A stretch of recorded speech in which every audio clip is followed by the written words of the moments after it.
បានមកបពិញកម្មសិក្សាជាមួយលោកតាទេសសាប្រមងបីអ្នកមិត្តសម្លាញ់របស់ខ្ញុំមានការសប្បាយចិត្តខ្លាំងណាស់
ដូចក្តី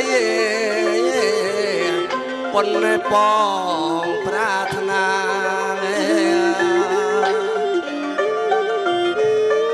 គួលវ័យខាងណាចូលភូមិ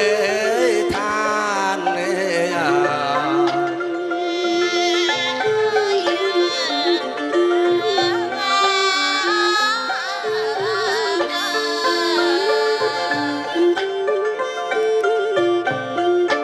មកក្នុងត្រកូលអភិជនដែលមានទ្រព្យសម្បត្តិសិតតែថាមានអ្នកមានភ័ព្វវាសនានឹងសាងបុណ្យកុសលបានច្រើនអំពីអតីតជាតិមកក៏ប៉ុន្តែទោះបីជាខ្ញុំកើតមកក្នុងត្រកូលអ្នកមានទ្រព្យសម្បត្តិយ៉ាងណាក៏ដោយក៏ក្នុងឆាកជីវិតរបស់ខ្ញុំនៅតែអភ័ព្វពេលដែលខ្ញុំធំមិនទាន់ដឹងក្តីម្ដាយរបស់ខ្ញុំបានចែកឋានចោលទៅបន្ទាប់មកលោកឪពុករបស់ខ្ញុំលោកក៏មានជំងឺឈឺធ្ងន់ក៏ចែកឋានចោលរូបខ្ញុំទៅទៀតបន្សល់ទុកនៅតែខ្ញុំតែម្នាក់ឯងជាកូនកំព្រាពុកម៉ែទោះបីជាអ្នកទាំងពីរចែកឋានទៅចោលរូបកូនច្រើនឆ្នាំយ៉ាងណាក៏ដោយនៅក្នុងក្រៅបេះដូងដួងចិត្តរបស់កូនតែងតែនឹកឃើញអនុស្សាវរីយ៍លោកពុកធ្លាប់ទូមានព្រានប្រដៅឲ្យកូនធ្វើជាមនុស្សល្អឥឡូវនេះកូនបានមកសិក្សារៀនទាំងអក្សររៀនទាំងក្បាច់គុណជាមួយលោកតាទេសសាប្រមោកូនសន្យាថានឹងយកវិជានេះទៅបម្រើនៅក្នុងវិមានរបស់យើងភូមិស្រុករបស់យើងឲ្យបានល្អថ្ងៃខ្ពស់ណាស់ទៅហើយចា៎បើចឹងខ្ញុំគិតថាទៅបបួលមិត្តសម្លេងរបស់ខ្ញុំទៅកន្លែងលោកគ្រូសិន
ស្លាប់មេបាច់ដៃច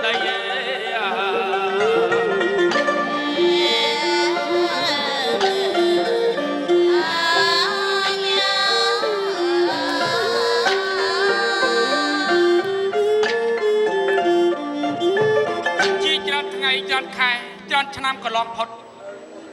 ដែលខ្ញុំបានលាអំពីលោកឪពុកអ្នកម្ដាយដើម្បីមករៀនជាមួយលោកគ្រូអាចារ្យទិសាប្រមោពុំដឹងថានៅក្នុងវិមានរបស់ខ្ញុំនឹកបានសុខទុក្ខយ៉ាងណាថ្ងៃនេះឡើងទៅជួបលោកគ្រូអាចារ្យដើម្បីសុំលាលោកគ្រូទៅគេអដ្ឋានរបស់ខ្ញុំវិញផងទៅ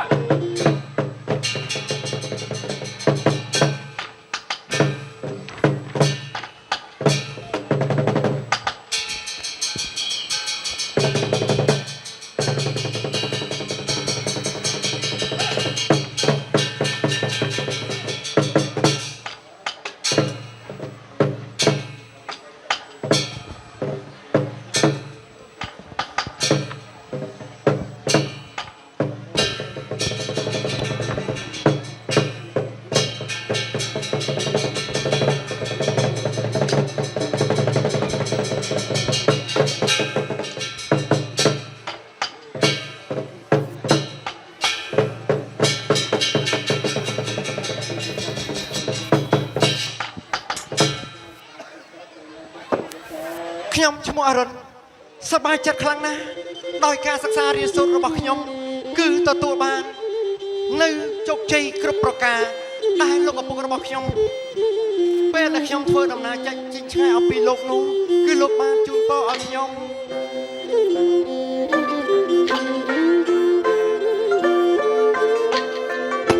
សិក្សារៀនសូត្រខ្ញុំបាន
ឆ្នាំណាស់មកហើយប៉ុន្តែពេលនេះបំណងប្រាថ្នារបស់ខ្ញុំក៏ដូចជាលោកឪពុកដែលឲ្យខ្ញុំ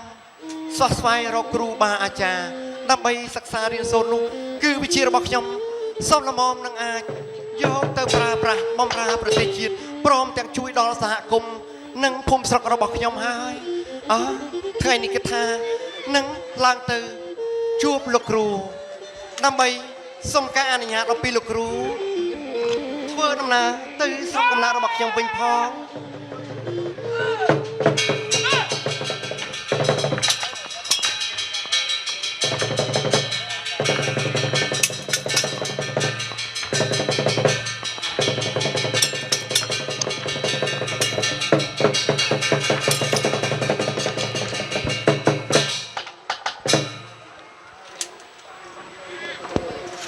សម្លាញ់ថ្ងៃនេះមានទឹកមុខញញឹមញញែមតែមើលឯងប្រហែលជាមានរឿងអ្វីដែលសប្បាយចិត្តហើយមែនទេដោយសារយើងចង់សាគុណដំបងរបស់ឯងមិននឹកស្មានថាឯងនេះស្វែងយល់អាចទប់មួយជំហានបានយ៉ាងនេះសោះពិតជាប្រកែមែនអាណាឯងមិនបាច់ចាំបាច់បញ្ចូលគ្នានោះទេតែមើលប្រហែលជាឯងបន្ធូរដៃឲ្យគ្នាផងក៏មិនដឹងមិនមែនទេសម្លាញ់យើងសម្លឹងឃើញតើឯងតែពីរៈមានភាពរហ័សរហួនណា អំបញ្ញមិញនេះទោះបីជាអ្នកសម្លាញ់លុបឆ្មោះឯងពីក្រោយយ៉ាងណាក៏ឯងមានភាពស្វាស្វែងរហ័សរហួនយ៉ាងនេះហើយ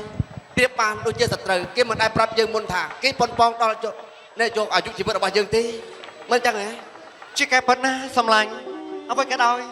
ត្រូវមានការប្រុងប្រយ័ត្នជានិច្ចមិនអាចស្វេះប្រហែសឬប្រមាថបានទេណា ល្អណាស់មើលទៅឃើញថាក្បាច់ដំបងរបស់ឯងពិតជាមានអត្តពលខ្លាំងណាស់ថ្ងៃនេះសំបីតែក្បាច់គុនដើររបស់យើងទុកបីជាយើងខំកាប់ឯងយ៉ាងណាក៏ឯងទប់ទល់បានទាំងអស់ និយាយទៅនិយាយមកឯងនៅតែបញ្ចូលគ្នាដដែលតាមការពិតទៅណែគុណដែររបស់ឯងក៏មិនធម្មតានោះដែរ ឥឡូវយើងគិតថាឡើងទៅកន្លែងលោកគ្រូណាមួយគ្នានឹកទៅដល់ស្រុកកំណើតពុំដឹងថាលោកឪពុកអ្នកម្ដាយគ្នាបានសុខទុក្ខយ៉ាងណាបងប្អូនគ្នានៅឯស្រុកហើយមិនដែលបានសួរសុខទុក្ខសោះថ្ងៃនេះខ្ញុំគិតថាលាលោកគ្រូទៅតែឯងគិតយ៉ាងណាដែរ ពធចុះហេតុអ្វីបានឯងនឹងយើងមានបំណងដូចគ្នាអញ្ចឹងចុះណែចត្រាតើឯងមានបំណងដូចគ្នាដែរឬទេ គ្នានឹកស្មានថាតែគ្នាទេដែលមានបំណងបែបនេះសម្រាប់ឯងតែពីរក៏មានទឹកចិត្តដូចគ្នាដែរគ្នាឃ្លាតឆ្ងាយច្រើនឆ្នាំតែអត់មានឪពុកម្ដាយក៏ពិតមែនក៏ប៉ុន្តែគ្នាមានការនឹករលឹកទៅដល់គ្រូវិមានព្រមទាំង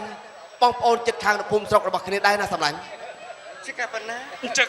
យើងទៅឡើងជួបលោកគ្រូក្នុងពេលនេះ មែនហើយយើងនាំគ្នាទៅជួបលោកគ្រូទៅ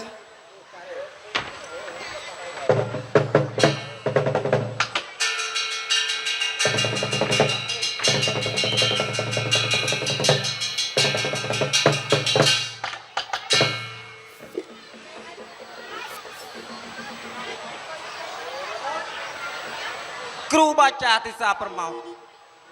សពថ្ងៃមានសិស្ស3នាក់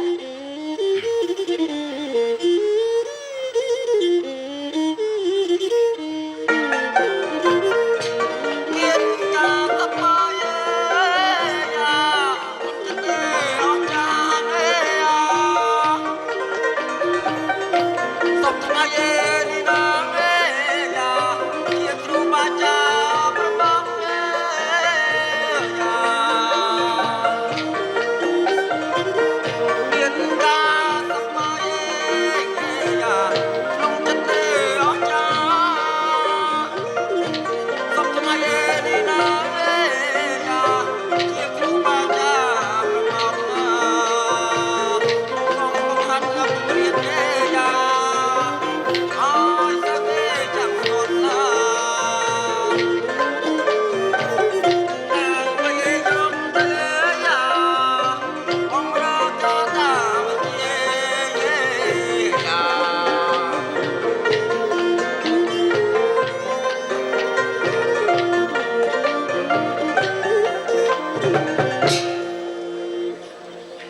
ខ្ញុំពិតជាសប្បាយចិត្តណាស់រស់នៅសពថ្ងៃមានសិស្ស3នាក់ចត្រាចន្ទ្រានិងអរុណតើស្មើនៅហើយដូចជាគេមិនទាន់មកជួបជាមួយនឹងគ្រូសោះយើងនឹងរងចាំគេបន្តិចសិន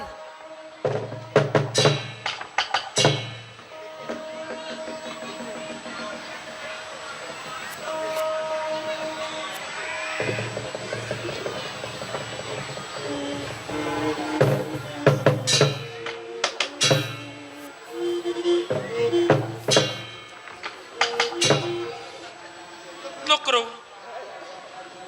ខ្ញុំសូមប្រណិប័តនិងគោរពដល់លោកគ្រូ សូមគោរពលោកគ្រូ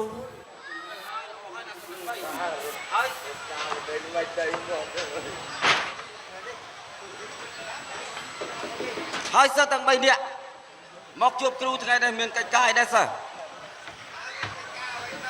បាទលោកគ្រូតាកាប៉ទៅខ្ញុំឡើងមកជួបលោកគ្រូថ្ងៃនេះគឺបំណងតែមួយគត់គឺចង់សុំការអនុញ្ញាតនិងជម្រាបលាលោកគ្រូទៅឯភូមិកំណើតរបស់សិស្សវិញណាលោកគ្រូ ត្រូវហើយរឿងនេះលោកគ្រូយល់ហើយអរុណអាចទៅបានហើយណាគឺថាក្បាច់វិជាការទាំងឡាយឯងគឺបានចេះចប់សពគ្រប់អស់ទៅហើយឯងទៅបានណា បាទសេចក្តីថាលោកគ្រូថ្ងៃនេះអនុញ្ញាតឲ្យខ្ញុំទៅមែនទេ ល្អហើយណា លោកគ្រូចុចចំណែកខ្ញុំតើលោកគ្រូអនុញ្ញាតឲ្យខ្ញុំវិលត្រឡប់ទៅភូមិស្រុករបស់ខ្ញុំដែរទេ ត្រូវហើយចត្រា នឹងចន្ទ្រា លោកគ្រូកំពុងតែមើលអីថ្ងៃនេះសិស្សទាំង3សុំលាលោកគ្រូដើម្បីវិលត្រឡប់ទៅស្រុកកំណើតតើក្បាច់ដំបងក្បាច់ដាវដែលខ្ញុំបានហាត់អំពីលោកគ្រូខ្ញុំបានសាកអស់ទៅហើយឃើញថាក្បាច់ដំបងនិងក្បាច់ដាវខ្ញុំនឹងអាចយកទៅបំរើនៅស្រុកភូមិកំណើតខ្ញុំបានជាឡើងលាលោកគ្រូនៅពេលនេះតើលោកគ្រូយល់យ៉ាងណា គ្រូគិតថាទៅបានតែ2នាក់ទេតើឯងមិនទាន់ទៅបានទេណាចត្រា បាទលោកគ្រូ ឯងមិនអាចទៅបានទេណា ហេតុអ្វីទៅបានចិត្តខ្ញុំ ទៅបានតែរុននឹងចន្ទ្រាទេ លោកគ្រូសិស្សទាំង3មកហាត់រៀនថ្ងៃតែមួយខែតែមួយឆ្នាំតែមួយហេតុអ្វីក៏លោកគ្រូមិនអនុញ្ញាតឲ្យខ្ញុំវិលត្រឡប់ទៅភូមិស្រុកអញ្ចឹង ពីព្រោះថាគ្រូដឹងថាឯងនៅរៀនទៀបជាងគេបន្តិចបន្តួចអញ្ចឹងហើយបានគ្រូមិនអាចឲ្យឯងទៅបានណា តែខ្ញុំខំតាំងចិត្តហាត់រៀនសពថ្ងៃជិះទៅសម្ដេចទាំងពីរមិនដែលទំនេរមិនដែលសម្រាប់ទេហេតុអីក៏លោកគ្រូមិនអនុញ្ញាតឲ្យខ្ញុំវិលត្រឡប់ទៅវិញ ត្រូវហើយពីព្រោះថាគ្រូមើលតែឃើញឯងនៅទៀបជាងគេណាអញ្ចឹងហើយបានគ្រូមិនអាចឲ្យឯងទៅ បាទលោកគ្រូសម្លាញ់ ចាំមិនទៅហើយ គ្នាមិនអាចត្រឡប់ទៅភូមិស្រុកបានទេពីព្រោះលោកគ្រូមិនអនុញ្ញាតឲ្យណា មើលទៅយើងក៏ដឹងថាមិនមែនតែលោកគ្រូទេយើងឃើញឯងចូលមករំដោះយើងតែ2នាក់ឯងមិនទាន់រឹងប៉ឹងប៉ុន្មានទេដូច្នោះហើយសមត្ថភាពឯងដូចជាលោកគ្រូនិយាយមែនដូច្នោះឯងកុំអន់ចិត្តធ្វើអីមុនយូរមិនបានប្រមាថថ្ងៃឯងកង់តែទៅតាមក្រោយគ្នាទេ ត្រូវហើយសម្លាញ់ត្រូវព្យាយាមអត់ធ្មត់បន្តិចណាហើយយើងប្រសិនណាបាត់ទំនេរយើងមកលេងឯងទេមិនអីនោះទេណា អរគុណហើយអរុនចត្រីសម្លាញ់ទាំងពីរ យ៉ាងម៉េច កន្លងមកឯងទាំងពីរមានទឹកចិត្តល្អជាមួយនឹងយើងសូម្បីតែមានអ្វីបន្តិចបន្តួចក៏ឯងចេះបែងចែករំលែកឲ្យយើងក្នុងមួយឆាកជីវិតនេះគ្នាមិនអាចបំភ្លេចទឹកចិត្តដ៏ល្អរបស់ឯងទាំងពីរបានទេសម្លាញ់ មិនអីទេសម្លាញ់គ្នាសូមផ្ដាំសម្លាញ់ទាំងពីរថាប្រសិនណាបើថ្ងៃក្រោយមានធុរៈអ្វីចង់ឲ្យគ្នាជួយឯងទាំងពីរនាក់កុំក្រែងចិត្តគ្នាឲ្យសោះនិយាយប្រាប់គ្នាមកណាគ្នាជួយបានគ្នានឹងជួយភ្លាមណា អរគុណសម្លាញ់ហើយ អញ្ចឹងសម្រាប់យើងលាគ្រូទៅក្នុងពេលនេះទៅលោកគ្រូខ្ញុំសូមលាលោកគ្រូទៅស្រុកកំណើតដើម្បីទៅជួយមើលការខុសត្រូវក្នុងស្រុកភូមិហើយសូមលោកគ្រូនៅថែប្រកាយហើយនឹងប្រហាត់បរៀនឲ្យមិត្តខ្ញុំឲ្យបាន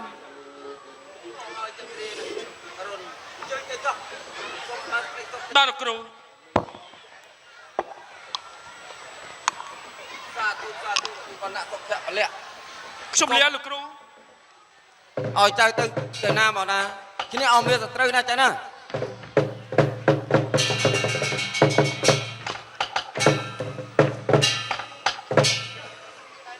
លោហើយណាទៅបានសេចក្តីសុខនៃចម្រើន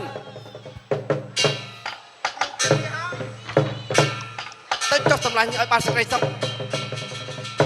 លោកគ្រូមិត្តសម្លាញ់របស់ខ្ញុំគេបានធ្វើដំណើរទៅភូមិស្រុករៀងខ្លួនហើយនៅឡើយតែរូបខ្ញុំដូច្នេះហើយថ្ងៃនេះខ្ញុំខំទៅហាត់បន្តទៀតឲ្យលោកគ្រូសូមលាសិនហើយ ពិតជាត្រឹមហើយជើញទៅចុះ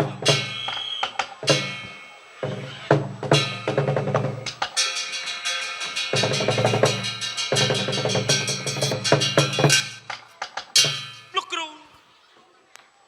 ដោយខ្ញុំចងចាំគុណលោកគ្រូដែលលោកគ្រូបានតែងតែព្រាបប្រដៅឲ្យខ្ញុំទាំងពីរខ្លាចទៅជាមនុស្សល្អខ្ញុំមិនអាចបំភ្លេចគុណលោកគ្រូទេលោកគ្រូឥឡូវខ្ញុំលាលោកគ្រូ ជាការប៉ុណ្ណាលោកគ្រូ មានក្តីអាល័យណាស់លោកគ្រូអើយ លោកគ្រូគឺជាអ្នកមានគុណទី2សម្រាប់អាយុជីវិតយើងណាសម្លាញ់ មិនខុសទេ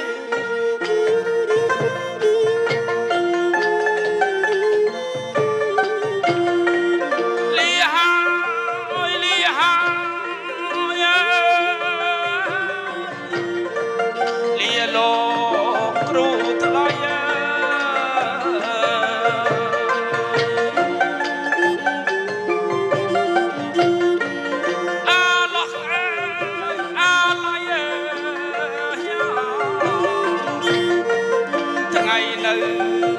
នឹងគ្រូ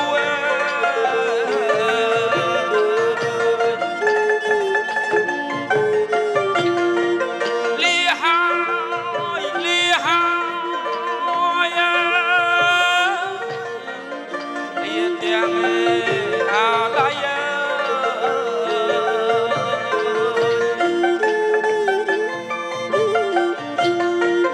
លាកន្លាធ្លាប់នៅលោកគ្រូដែលរៀនវិជ្ជា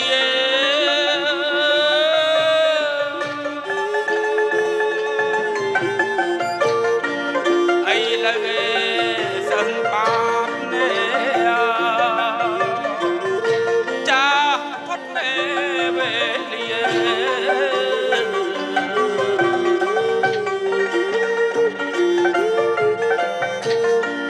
តែពេលវេលាលោកគ្រូអើយសឹងតែសំក្លៀតឆ្ងា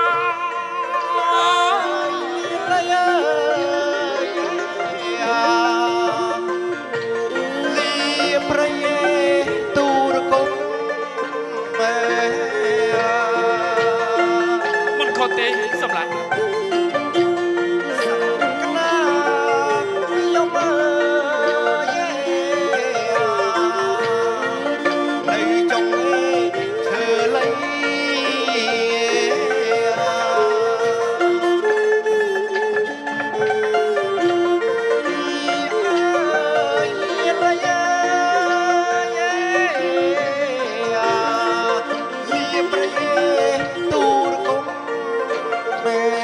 ខុសទេសម្លាញ់យើងលាទៅទាំងក្តីអល់ឡោះអាឡៃ